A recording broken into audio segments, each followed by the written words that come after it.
We think we have a pretty good handle on people. We even think we know ourselves. But what if I told you that most of what we see day in and day out is just a performance?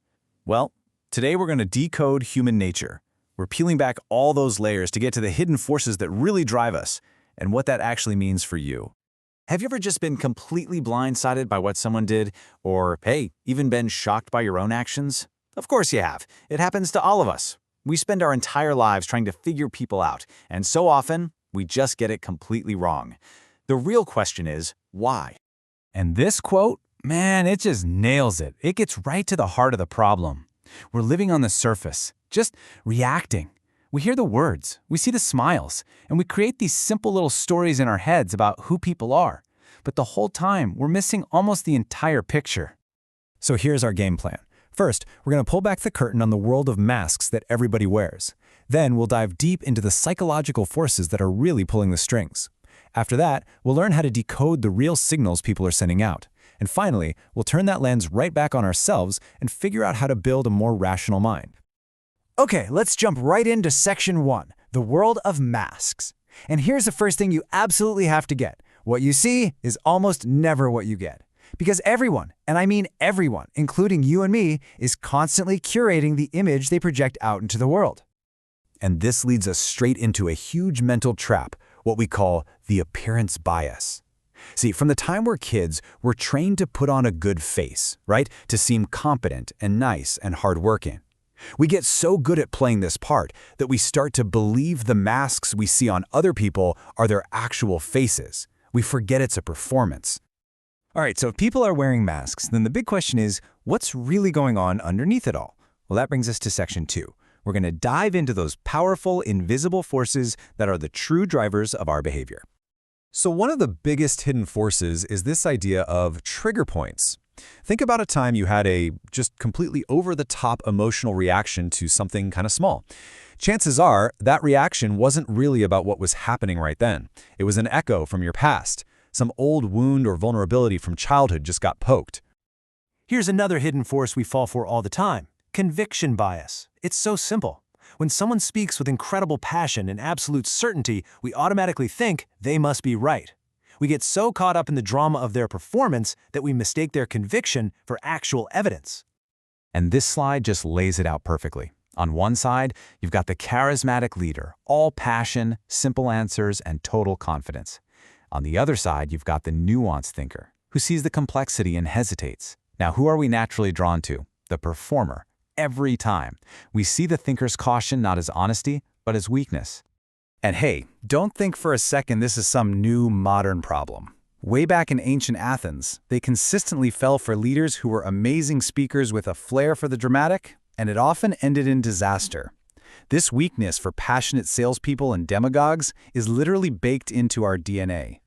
And finally, we have to talk about narcissism. I know, it's a loaded word, but it's not just some clinical diagnosis for a handful of people. It's a spectrum, and we are all on it somewhere.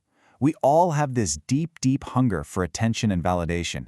And honestly, just admitting that this self-absorption exists in us is the first step to getting a handle on it. Okay, so we've seen the masks and we've looked at the forces churning away underneath. Now it's time to get really practical. Section 3 is all about how you can become a master interpreter of the signals that people are constantly, and I mean constantly, sending out. See, here's the secret. People are really good at controlling their words, but their bodies, that's a much harder thing to fake. And this creates a whole second language, a nonverbal one, full of gestures and expressions that is constantly leaking the truth. So here's a classic example you have to watch for: the mixed signal. Someone says something really nice to you, gives you a compliment, but for a split second, you see it. It's that flash of a grimace, that little lopsided smile, or a sudden tension in their shoulders. Their bet is that you'll only listen to the words. Your job is to watch the body. So what should you be looking for? Well, on the positive side, when someone genuinely likes you or what you're saying, their body gives off all these involuntary signals. You'll see their face relax, their eyes will literally widen, and their pupils might even dilate because they want to let in more of you. It's fascinating. Now, on the flip side, hostility and envy have their own dead giveaways. Look for that sudden, heavy silence right after you share good news, or when someone praises you but their eyes are just dead. And you have to be wary of those little sarcastic jokes. So often that's just real resentment hiding behind a fake smile.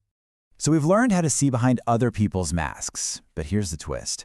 The final, and honestly the most important step, is to turn that powerful lens right back around on ourselves. Because the ultimate tool for understanding the world is mastering your own nature. So how in the world do we do that? Well, luckily, there's a clear 4-step framework we can follow. We're going to see our shadow, accept people as they are, embrace a playful mind, and find our purpose. Step 1 is about seeing your shadow. Now, that's just a way of saying you have to look honestly at the parts of yourself you'd rather ignore, your insecurities, your darker thoughts. And here's a huge clue. Pay attention to your big emotional outbursts. Often, the very thing that sets you off in someone else is a quality you've pushed down in yourself. Okay, step 2 is a total game changer, but it's tough. You have to stop wishing people were different. Instead, you have to try and see them as just neutral facts of the universe, like comets or plants. They just are. When you adopt this perspective, so much of your frustration just melts away and you can finally observe them clearly. You know how our minds tend to get a little more rigid as we get older? Well, to fight that, you've got to embrace a playful mind. Think of your strongest opinions and ideas not as solid rock, but as Lego blocks.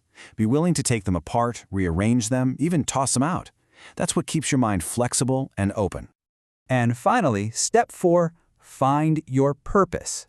When you have a mission, a calling that's bigger than just you, something incredible happens. All the petty dramas and daily frustrations of life start to seem small. They lose their power over you because you have this deep, unshakable sense of direction.